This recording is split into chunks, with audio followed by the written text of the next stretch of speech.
Ladies and gentlemen, welcome back to the channel where I tell you what trades I'm taking and what I'm expecting next. Alright, so Bitcoin has seen a rise to the upside. We've been speaking about this in the last videos.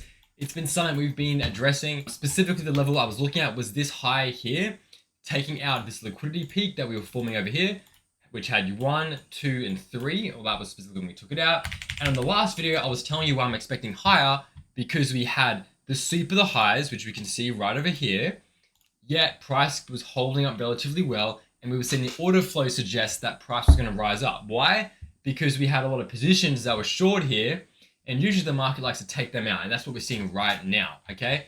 And on top of that, it also was coinciding very, very well with a anchored VWAP, which is put down right in the low here. You can see we had 1, 2 taps right there. So now that we've cleared that information out, let's decipher where is the trade we're looking at and what is the next trade.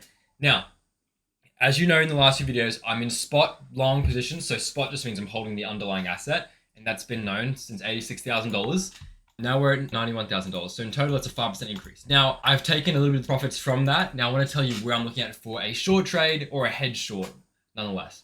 So if we just want to take out all the levels and start very clearly. So monthly, we know is at $82,000. We've got a weekly here at 87. We've got dailies coming in at 92 and 87. Weekly is also very close to that. And the VWAP, this is very important. I was saying we're going to experience some sort of breakout. This is what we're seeing right now. And this is going to be a very, very, very strong level of support once we test back into this, if we do. So for example, if we find resistance over in this box and we test back down here, I'll be looking for a long trade right over there.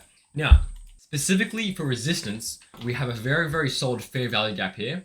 We've also tapping into our major trend line. So if you look posted right over here, you can see we're bouncing up, down, just beneath the trend line. This is usually going to break to the upside, and I expect it to break to the upside. We've also got a triangle formation forming on the top of a VWAP forming.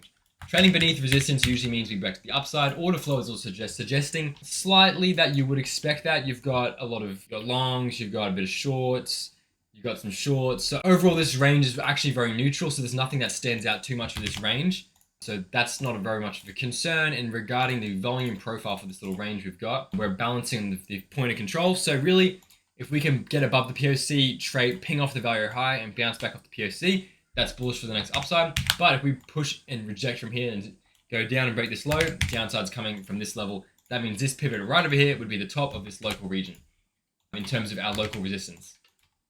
So let's map out exactly where that resistance level is going to be looking at, because we've got a Fibonacci and a volume profile pull. So if we want to highlight that there, we can see we've already taken into the Fibonacci. So that was just above these highs. We're tapping into the trend line.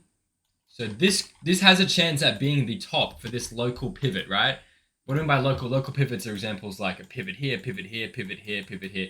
Like this could potentially be a local pivot. I would like to see a stab higher. That being said, it could very well be the local pivot. So what I've done is, well, I haven't taken a trade yet, but I might enter a hedge short considering I'm in spot. So that's a strategy you can do. Let's say you're in underlying spot position. You can enter a hedge short that can buffer that position as you go through. And that really just secures your profits. And also you can make a bit of money on the downside too. Now, really highlighting that as a zone, I would say the zone for a short trade, we're actually in that zone right now. That goes all the way up to 92. If we break 92, then I'll be expecting the highs here at $94,000. So we'll take it step by step and zone by zone. Now, as for the support side, I wouldn't be looking at anything other than, let's have a look at this. And then this Fibonacci here. Anything other than this one here for a long trade. So what that would be is you've essentially bounced up into the trend line resistance. You've had to fake out the trend line. You're back down in the midpoint, and you'd expect to have a good solid bounce from here. And then if we lose that, we'd be expecting targets to the downside. Just to very much clear things out, let's remove all the rubbish from the screen so you can get a very, very clear picture. So resistance is coming right above us, right over here. Very, very simple, okay? So let's not overcomplicate this. To the downside, we have resistance down here. Let's say we punch through this resistance up here. The next one's going to be right at the top. And then, in terms of support, your next resistance would be right down here to sweeping these lows. So that's really it. I'm not going to overcomplicate this. Let's not sit around here and talk for years about the levels. That's it. So what do you do right now for the trade if you're in a trade? If you're in a long trade, a scalp, or if you're in a scalp trade, I'll be taking profits in this region, okay? Let's say you entered over here, scalp trade, take profits 4%, very good. If you're in a spot position, I would take a hedge short coming into this region, taking a hedge short starting as a scalp. And then if I wasn't in any trades right now, I would not be taking any trades. I would be only taking a scalp trade, which would be the short coming into this region. If you feel comfortable with it. If you're not hedged appropriately, then don't even bother doing it. Other than that, that's what I'm looking at. So I hope that's very, very clear. Order flow is just telling us right now that we've got $1 million worth of shorts closing. Very neutral price action here. This flush to the upside was very much caused by, let's have a look, a $6 million buy. And then you had negative open interest on that. So that's just really short. Well, yeah, longs closing. It's not the ideal top formation pattern. Like, you know, ideally, what you want to see for a really good one is a lot of longs entering right at the top. So, yeah, we haven't had any trap longs yet. So we'll have to see how that pans out. But right now, nothing is really standing out in the order flow, particularly to me, other than the fact that we've got $2 million worth of buys here, which means we could probably stop them out one more time, which would mean another little flush up to the upside. So ideally, we swoop this high again.